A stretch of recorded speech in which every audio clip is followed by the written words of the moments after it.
All right, in politics, authorities have now vowed to strictly enforce the IEBC's guidelines on campaign timelines in Ol Kalou following a spate of violence that rocked the constituency last evening. Nyandarua County Commissioner Abdirizak Jaldesa says that no more political rallies and gatherings will be allowed past 6 p.m. in efforts to thwart incidents of insecurity. This after political gathering turned violent in one of the hotels last night after goons stormed in and disrupted the engagement. Let's get more from NTV senior reporter Ibrahim Karanja. With the days fast approaching the D-Day of July 16th, the campaigns for the Ol Kalou constituency parliamentary seat is getting tighter and hotter, and political violence is now starting to rear its ugly head. Last night on Wednesday, goons attacked and disrupted a late evening meeting that was ongoing in one of the hotels in the constituency, leaving a trail of destruction. The two main opposing camps, that is the ruling United Democratic Alliance Party, UDA, and the Democracy for the Citizens Party, DCP, are both blaming each other over what transpired. On Thursday, leaders representing either sides issued statements regarding what they know about the violence. Sisi musitulete vita hata kidogo.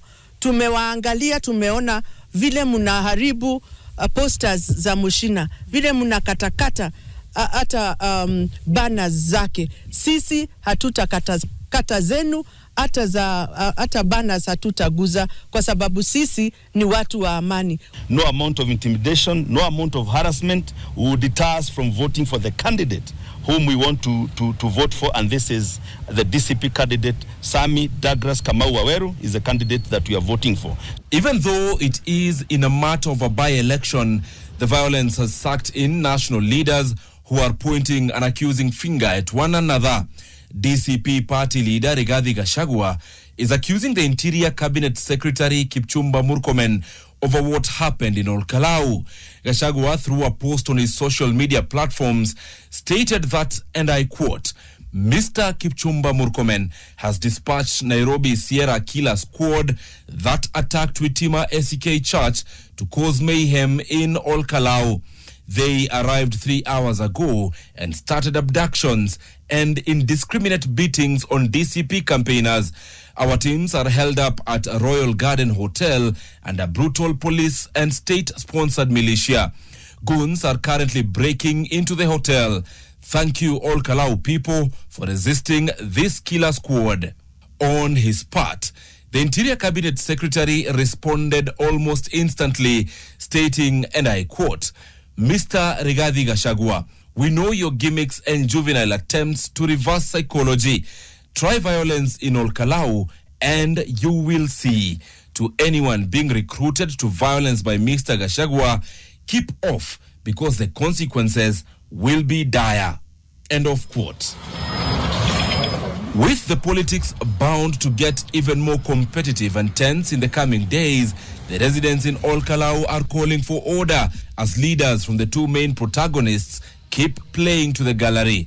Nyandarua County Commissioner Abdirizak Jaldesa has cautioned politicians to strictly adhere to the IEBC's stipulated guidelines on campaign hours, maintaining that the government will fully enforce the rules. Hatutakubali sasa watu kupiga siasa na kampeni ya usiku ambao inaweza kuhatarisha maisha ya wananchi wetu. Wacha kampeni ikuwe mchana wakati ambao imewekwa na IEBC. Baada hiyo tafadhali vyama vyote ziruhusu watu kwenda nyumbani na kufanya kazi yao na kupikia watoto wao. As the chaos rocked Ol Kalou, Kiharu Member of Parliament Ndindi Nyoro decried the increasing use of violence and goonism in settling political scores. Because we will not allow a few people to take our country into that slippery path. Na hakuna Mkenya anaweza lazimishwa kupiga kura kwenye hataki kwa sababu ya fujo ya serikali. Nyoro puts the blame squarely on the government. Fujo ile inatokea sio ya raia, ni serikali na wakubwa wa serikali wanatuma wahuni kuleta fujo. I think that is very wrong. Ibrahim Karanja, NTV.